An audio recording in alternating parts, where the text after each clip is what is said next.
Hello students, we are discussing chapter 3 atoms and molecules.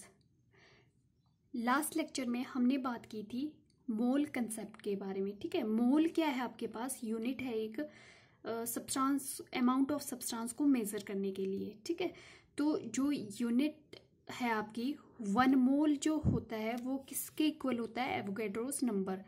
और Avogadro's number की value क्या है? 6.022 इंटू 10⁻23 पार्टिकल्स. ठीक है, या वी कैन से आइटम्स. आपके पास यहाँ पे पार्टिकल्स आयंस भी हो सकते हैं, एटम्स भी हो सकते हैं और मॉलिक्यूल्स भी हो सकते हैं. ठीक है, फिर हम बात करते हैं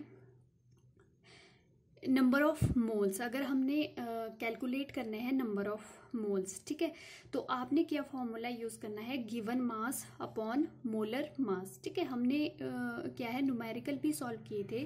ठीक है, तो अगर आपने किसी भी मॉलिक्यूल्स के number of moles find out करने हैं तो आपको जो गिवन मास होगा डिवाइड करना है उसके मोलर मास से. ठीक है, वो एटॉमिक मास भी हो सकता है आपका, या फिर अगर एलिमेंट है तो आपका एटॉमिक मास लेंगे. ठीक है, अगर आपका कंपाउंड्स है तो यहाँ पे ग्राम मॉलिक्यूलर मास लेंगे. ठीक है, फिर आज हम बात करेंगे calculate the mass of compounds. ठीक है, कि हमने नंबर ऑफ मोल्स की बात की थी. अब हमने कैलकुलेट करना है मास ऑफ द कंपाउंड. ठीक है, कि कैसे कैलकुलेट करेंगे. ठीक है, for example calculate the mass of following. आपके पास क्या गिवन है? 0.5 मोल ऑफ ऑक्सीजन. ठीक है, आपने क्या है, आपके पास गिवन है 0.5 मोल ऑफ ऑक्सीजन. ठीक है, इसका क्या है, आपने मास कैलकुलेट करना है. ठीक है, तो ये क्या है? O2 गैस है आपके पास. ठीक है, तो नंबर ऑफ मोल्स क्या होता है? फॉर्मूला आपने यही यूज करना है. Number of moles is equal to given mass upon gram molecular mass. Gram molar mass या ग्राम मोलर मास. देखो, ग्राम मोलर मास मैंने बोला ना कि अगर आपके पास एलिमेंट का पूछा है, ठीक है, तो आपने लेना है ग्राम एटॉमिक मास. ठीक है, अगर आपके पास कंपाउंड है तो आपने लेना है ग्राम मोलर मास. ठीक है, तो यहाँ पे आपके पास O2 क्या है? ये क्या है? मॉलिक्यूल्स है. यहाँ पे कितने एटम प्रेजेंट है? 2 एटम्स प्रेजेंट है. ठीक है, अगर मॉलिक्यूल्स की बात करें तो यहाँ पे क्या है? 1 मॉलिक्यूल प्रेजेंट है. ठीक है, O2 क्या है? 1 मॉलिक्यूल्स फॉर्म कर रहा है. ठीक है, लेकिन एटम यहाँ पे ऑक्सीजन के 2 प्रेजेंट है और मॉलिक्यूल कितने हैं? 1 मॉलिक्यूल है. ठीक है, तो आपको ये कैलकुलेट करना आना चाहिए कि यहाँ पे कितने एटम प्रेजेंट है और कितने मॉलिक्यूल प्रेजेंट है. ठीक है, तो यहाँ पे गिवन तो है नहीं, ये तो हमने फाइंड आउट करना है. तो यहाँ पे नंबर ऑफ मोल्स क्या आ जाएगा? Number of moles is equal to mass of oxygen atom. Mass of oxygen atom find out करना है ना, इन ग्राम्स में होना चाहिए, अपॉन आपका ग्राम molar mass of oxygen. Gram molar mass of oxygen. ठीक है, तो यहाँ पे अब क्या है? नंबर ऑफ मोल्स आपके पास 0.5 गिवन है. लिख दो 0.5 मोल. ठीक है, ये आपके पास गिवन है 0.5. ठीक है, फिर आपके पास क्या है? मास ऑफ ऑक्सीजन, ये आपने फाइंड आउट करना है. Mass of O2 in gram. ठीक है, फिर आपके पास gram molar mass of oxygen. अब ग्राम मोलर मास देखो, एटॉमिक मास कितना है? 1 एटम का क्या है? 16 ग्राम. ठीक है, यहाँ पे कितने एटम प्रेजेंट है? 2 एटम. तो हमने मल्टीप्लाई करना है 16 को 2 से, तो ये आ जाएगा 32 ग्राम. तो यहाँ पे ग्राम मोलर जो मास है, ग्राम मॉलिक्यूलर मास कैसे फाइंड आउट करता है? जो टोटल एलिमेंट या एटम्स प्रेजेंट है उनको क्या है? ऐड अप करना है. तो यहाँ पे क्या आएगा? 32 ग्राम. ठीक है, अब क्या है? आपने मास ऑफ ऑक्सीजन निकालना है. ठीक है, इसको क्या है? यहाँ पे लेके आओ. तो ये 0.5 इंटू, ठीक है, 0.5 को मल्टीप्लाई करना है 32 ग्राम से, ठीक है, 32 ग्राम, ठीक है। तो इसको हम कैसे लिख सकते हैं, 5/10 इंटू 32, ठीक है। ये क्या है, 5 से कैंसिल हो जाएगा,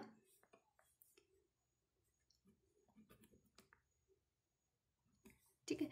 ये 5 से 5, तो ये आपके पास क्या आ जाएगा, 16 ग्राम। मीन्स जो आपके मास ऑफ ऑक्सीजन क्या है, 16 ग्राम, ठीक है। मतलब 0.5 mole of oxygen contain 16 gram of oxygen gas. Next है आपके पास 0.5 mole of oxygen atom. Oxygen atom means single oxygen है, ठीक है। और जो मॉलिक्यूल था, मॉलिक्यूल में क्या है, O2 मीन्स 2 एटम प्रेजेंट थे, ठीक है। तो अगर आपने यहाँ पे फाइंड आउट करना है तो आपका सिमिलरली ये क्या आ जाएगा, number of moles is equal to number of moles is equal to, ठीक है, क्या आ जाएगा आपका, mass of oxygen atom, mass of oxygen atom upon gram atomic mass, gram atomic mass. इसमें मोलर मास नहीं आएगा, इसमें क्या है, एटॉमिक मास आएगा, क्योंकि ये क्या है, एटम का, ऑक्सीजन एटम की बात कर रहे हैं, मतलब ये क्या है, सिंगल एटम, तो ग्राम एटॉमिक मास, ठीक है। नंबर ऑफ मोल्स आपके पास गिवन है 0.5 equal to mass of oxygen आपने निकालना है, मास ऑफ ऑक्सीजन एटम आपने फाइंड आउट करना है। तो ग्राम एटॉमिक मास क्या आ जाएगा आपके पास, ग्राम एटॉमिक मास क्या आ जाएगा, ऑक्सीजन का क्या होता है, 16 ग्राम, ठीक है। तो यहाँ पे क्या है, 16 आ जाएगा, ठीक है। अगर आपने क्या है, मास ऑफ ऑक्सीजन एटम निकालना है, ऑक्सीजन एटम, तो ये क्या आ जाएगा आपके पास, 16 इंटू 0.5, ये ग्राम है, 16 ग्राम, ठीक है। तो यहाँ पे ये इसको अगर फर्दर सॉल्व करेंगे तो 16 इंटू 5/10, ठीक है। तो ये 2 से कैंसिल हो जाएगा, यहाँ से 8 से कैंसिल हो जाएगा, तो ये किसके इक्वल हो जाएगा, 8 ग्राम के, ठीक है। मीन्स जो आपके मास ऑफ ऑक्सीजन एटम कितना आ गया, 8 ग्राम, ठीक है। 0.5 मोल ऑफ ऑक्सीजन कंटेन 8 ग्राम मास, ठीक है। उसका मास कितना होगा, 8 ग्राम, ठीक है। नेक्स्ट आपसे इस टाइप से भी पूछ सकते हैं, 3.011 into 10⁻23 atoms of oxygen contain mass is equal to, ठीक है। अगर आपके पास यहाँ पे नंबर ऑफ एटम्स गिवन है, ठीक है, आपके पास नंबर ऑफ मोल्स नहीं गिवन है, ठीक है, तो आपका अभी वो फॉर्मूला यूज नहीं होगा नंबर ऑफ मोल्स वाला। तो यहाँ पे कौन सा फॉर्मूला होगा, अगर आपके पास नंबर ऑफ एटम्स गिवन है, ठीक है, तो यहाँ पे आपका फॉर्मूला यूज होगा number of gram atoms is equal to number of atom of oxygen, number of atom of oxygen, ठीक है, ऑक्सीजन के कितने एटम है, अपॉन एवोगैड्रोस नंबर, ठीक है। एवोगैड्रोस नंबर को किससे डिनोट करते हैं हम, n0 से, ठीक है। अब हम क्या है, नंबर ऑफ ग्राम्स एटम्स निकालने हमने, ठीक है। तो ये किसके इक्वल होगा, नंबर ऑफ एटम्स आपके पास गिवन है 3.011 इंटू 10⁻23, ठीक है, एटम्स, ठीक है। तो ये आपके एवोगैड्रोस वैल्यू क्या है, 6.022 इंटू 10⁻23, ठीक है। तो ये कैंसल आउट हो जाएगा आपका, ठीक है। तो ये कैंसल आउट हो जाएगा, तो ये आ जाएगा आपका अपॉन में 1 2 3, ठीक है। और मल्टीप्लाई करना है 1 अपॉन, इसकी भी 3 सिफर्स यहाँ पे मल्टीप्लाई करके 6022, ठीक है। तो ये कैंसल आउट हो जाएगा, तो आपके पास ये क्या है, 1/2 आ जाएगा, ठीक है। 1/2 मीन्स 0.5 ग्राम एटम्स, ठीक है। नंबर ऑफ ग्राम्स एटम्स कितने हैं, 0.5, ठीक है। अब आपने क्या है, फर्स्ट आपने कैलकुलेट करने थे नंबर ऑफ ग्राम्स एटम, ठीक है। अब आपने मास ऑफ ऑक्सीजन एटम निकालना है, मास ऑफ ऑक्सीजन एटम, ठीक है। तो वो क्या आ जाएगा, ग्राम एटॉमिक मास मीन्स आपका